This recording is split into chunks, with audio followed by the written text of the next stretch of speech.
Hello friends, ഞാൻ Anusha. Foodies കോർണറിലേക്ക് എല്ലാവർക്കും സ്വാഗതം. അപ്പോൾ നമ്മൾ ഇന്ന് ഉണ്ടാക്കാൻ പോകുന്ന ഐറ്റം റൊമാലി റോട്ടിയാണ്.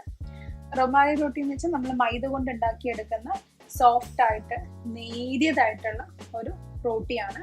അപ്പം നമുക്ക് അതെങ്ങനെയാണ് ഉണ്ടാക്കാമെന്ന് നോക്കാം. ഈ റോട്ടിക്ക് വളരെ കുറച്ച് ഇൻഗ്രീഡിയൻസ് മതി. ഇവിടെ ഞാൻ ഓൾ പർപ്പസ് ഫ്ലോർ 2 കപ്പ് എടുത്തിട്ടുണ്ട്. പിന്നെ ചെറു ചൂടുള്ള പാല് 1/2 കപ്പ്, പിന്നെ ഉപ്പും ഓയിലും, ഇത്രയും മാത്രം മതി. ഇനി നമുക്ക് ഇതിനുള്ള ഡോ കുഴച്ചെടുക്കാം.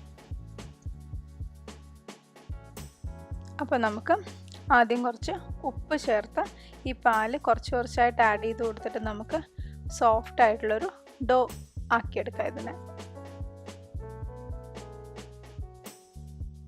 നമ്മൾ ചപ്പാത്തിക്കൊക്കെ കുഴച്ചെടുക്കുന്നത് പോലെ തന്നെ ഇതിപ്പോൾ ഒരു സോഫ്റ്റ് ആയിട്ടുള്ളൊരു ഡോ ആക്കി നമുക്കിതിനെ കുഴച്ചെടുക്കണം.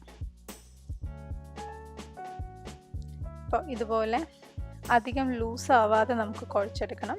ഇനി ഇതിൻ്റെ മുകളിലേക്ക് കുറച്ച് എണ്ണ ഒഴിച്ച് വെച്ചിട്ട് നമുക്കിതിനൊരു 10 മിനിറ്റ് റെസ്റ്റ് ചെയ്യാനായിട്ട് വയ്ക്കാം.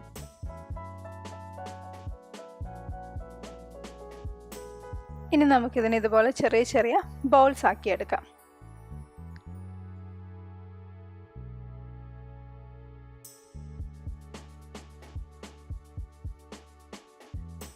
ഇതിനെ റൊമാലി റൊട്ടി എന്ന് വിളിക്കാൻ കാരണം ഇത് വളരെ തിന്നായിട്ടുള്ള റൊട്ടി ആയതുകൊണ്ടാണ്. അപ്പം നമ്മുടെ ടവലൊക്കെ പോലെ, പേപ്പർ ടവലും ഒക്കെ പോലെ വളരെ തിന്നായിട്ട് നമുക്കിതിനെ പരത്തിയെടുക്കണം. അപ്പം നമ്മൾ കുറച്ച് എണ്ണയോ അല്ലെങ്കിൽ മൈദ അതിൻ്റെ മുകളിലിട്ടിട്ടോ നൈസായിട്ട് നമുക്കിതിനെ പരത്തിയെടുക്കാം.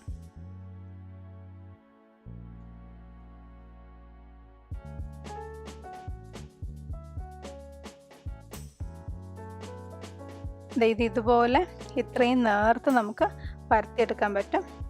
കണ്ടോ, ഇതുപോലെ വളരെ തിന്നായിട്ട് നമുക്ക് പരത്തിയെടുക്കാം. പിന്നെ ഇനി ശ്രദ്ധിക്കാനുള്ള കാര്യം, നമ്മൾ പാൻ വയ്ക്കുന്നത് ഹൈ ഫ്ലെയിമിലായിരിക്കണം.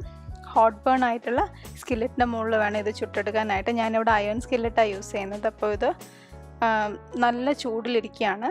അപ്പോൾ ഇതിൽ നമുക്ക് 1-2 വട്ടം തിരിച്ചു മറിച്ചിട്ട് കഴിയുമ്പോഴത്തേക്കും ഇത് പാകമാവും, കാരണം ഇത് അത്രയും തിന്നാണ്.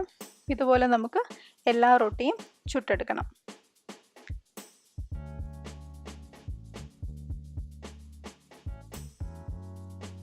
അപ്പോൾ നമ്മുടെ റൊമാലി റൊട്ടി റെഡി ആയിട്ടുണ്ട്. Thanks for watching.